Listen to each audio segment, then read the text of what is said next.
तभी एपिसोड 5 की स्टार्टिंग में हम वही पुराना सीन देखते हैं जहां हान फाई के पास घोस्ट आर्मी पहुंच चुकी होती है और हान फाई वहां एक आदमी को देखता है जिसके चारों तरफ से ब्लैक कलर का ऑरा निकल रहा होता है। यहाँ पे हान फाई जो लाइट पकड़ा होता है उसमें आग लग जाती है और वो उस लाइट को वहीं फेंक देता है और तभी उसके कान के बाजू से एक तीर निकलते आता है और वो जाके एक खंबे में टकरा जाता है और हान फाई पूरी तरीके से डर जाता है और वो सामने देखता है कि उसके सामने पूरी की पूरी घोस्ट आर्मी खड़ी होती है और वो उसे मारने आए हुए होते हैं। तभी एक घोस्ट आके हान फाई के ऊपर तलवार चलाने लगता है और हान फाई उससे बचते हुए नीचे गिर जाता है। तभी दूसरा घोस्ट उसकी गर्दन काटने ही वाला होता है कि तभी अचानक से उस घोस्ट की तलवार को कोई चेन पकड़ लेती है और वो चेन उस तलवार को अपनी तरफ खींचने लगती है। तो हमें नेक्स्ट सीन में जीनू दिखाई देती है जो कि इन सभी घोस्ट को मारने लगती है और जीनू बहुत ही अच्छे तरीके से इन सभी से फाइट कर रही होती है और अपनी उस तलवार से सबको मार रही होती है जो कि एक चेन टाइप के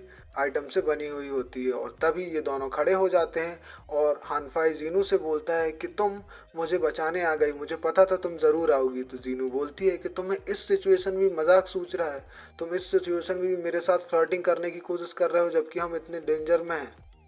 तो हानफाई बोलता है मैं इतना खुश इसलिए हूँ क्योंकि मुझे ये पता चल गया है कि मुझे कुछ लोग मरने नहीं देना चाहते। तभी हमें बहुत आइकॉनिक लेवल की फाइट दिखाई जाती है जहाँ पर जीनू हानफाई को बचाने की बहुत कोशिश करती है और वो एक चेन से एक घोस्ट के अंदर पूरा छेद कर देती है और उस चेन को वापस खींच लेती है और उसी के साथ वो घोस्ट कौवों में बदलकर वापस उड़ने लग जाता है और वहीं से वो सारी सेना गायब हो जाती है और घोस्ट आर्मी धीरे धीरे वहां से डिसअपेयर होने लगती है।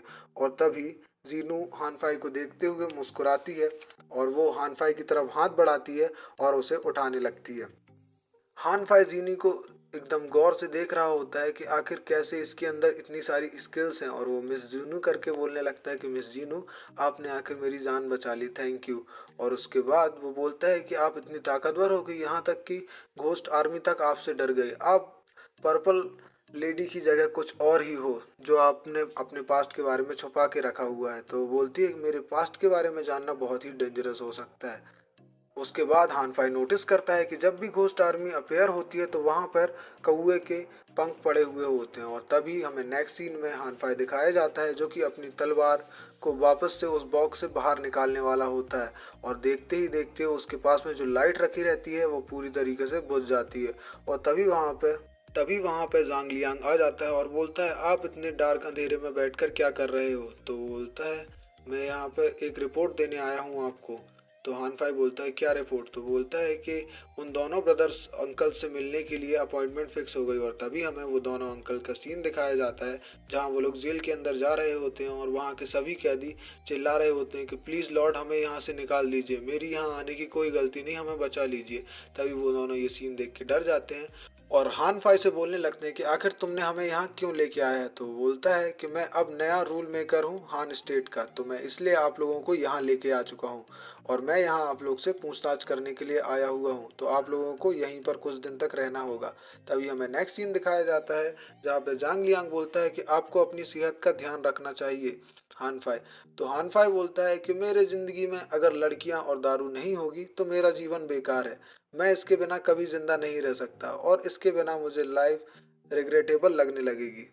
तभी हानफाई बोलता है कि जांग लियांग आखिर तुमने अपने मन में ऐसी कौन सी बात छुपा के रखी है। तो जांग लियांग बताता है कि कल लास्ट डेट है जजमेंट आने के और अगर लॉर्ड एन पिंग ने और लॉर्ड लॉन्ग ने अपनी बात नहीं मानी तो फिर कल क्या होगा, और अगर वो दोस्ती साबित नहीं हुए तो जो हमारा एम्परर है वो भी उनके रिलेटिव्स में आते हैं तो वो हमारा हाल क्या कर सकता है। हो सकता है वो उन्हें बहुत कम पनिशमेंट दे पर हमें ज़्यादा दे दे। तभी वो एक ड्राइंग बनाता है हानफाई और जांग लियांग को दिखाने लगता है, बोलता है इस ड्राइंग में तुम्हें क्या नज़र आ रहा है। तो जांग लियांग बोलता है मुझे दो बंदे दिखाई दे रहे हैं, मतलब दो आदमी दिखाई दे रहे हैं। तो बोलता है कि मैं इतनी गंदी ड्राइंग करता हूँ कि जांग लियांग तक को कुछ समझ में नहीं आ रहा।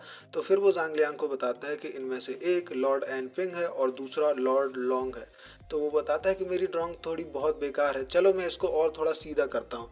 उसके बाद वो बताता है कि ये लो अब हमने इन्हें दो अलग अलग जगहों पर कैद कर दिया है, दोनों एक दूसरे सामने, दोनों एक दूसरे से कभी मिल नहीं सकते।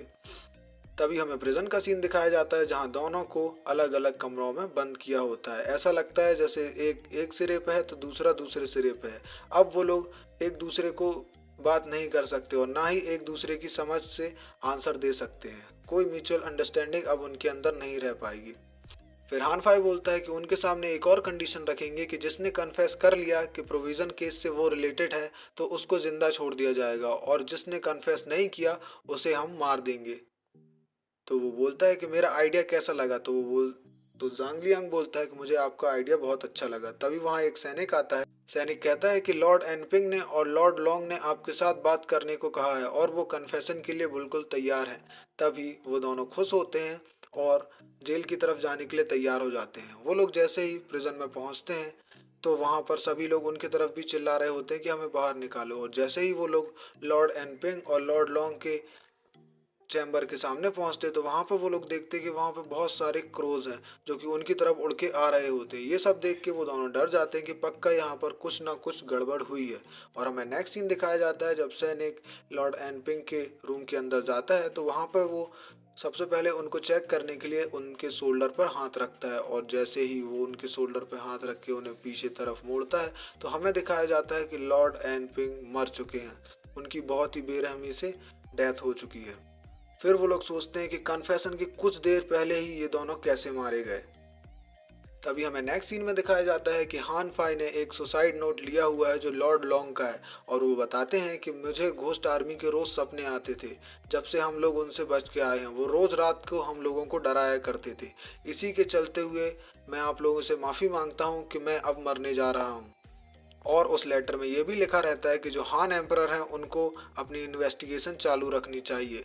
तभी वहाँ पे जांग लियांग बोलता है कि इन दोनों जो सुसाइड नोट हैं उनमें राइटिंग एकदम सेम है। और फिर वो हान फाई से बोलता है कि ब्रदर जरा देखो इनमें दो चीज़ें एकदम सिमिलर हैं। वो पूछता है कि इनमें क्या सिमिलर है, तो वो बताता है कि रॉयल अंकल्स के जो जेड पेंडलेट्स हैं वो दोनों ही गायब हैं, जो कि इनकी एक पर्सनल चीज़ें हैं, और वो डेथ की जगह से बिल्कुल ही मिसिंग हो चुके हैं। अब वो कहाँ पर हैं। फिर जांग लियांग बताता है कि बाकी जो 5 मौतें हुई हैं उनके साथ भी यही हुआ था। तो हान फाई बोलता है कि क्या घोस्ट ऐसा काम कर सकते हैं कि वो पर्सनल चीज़ें लेके आए। तभी एक सैनिक आता है जो कि उन अंकल्स के लिए खाना लेके आया होता है। तभी हान फाई उनको चेक करता है तो उसे पता चलता है कि इस खाने में किसी ने पॉइजन मिलाया हुआ है।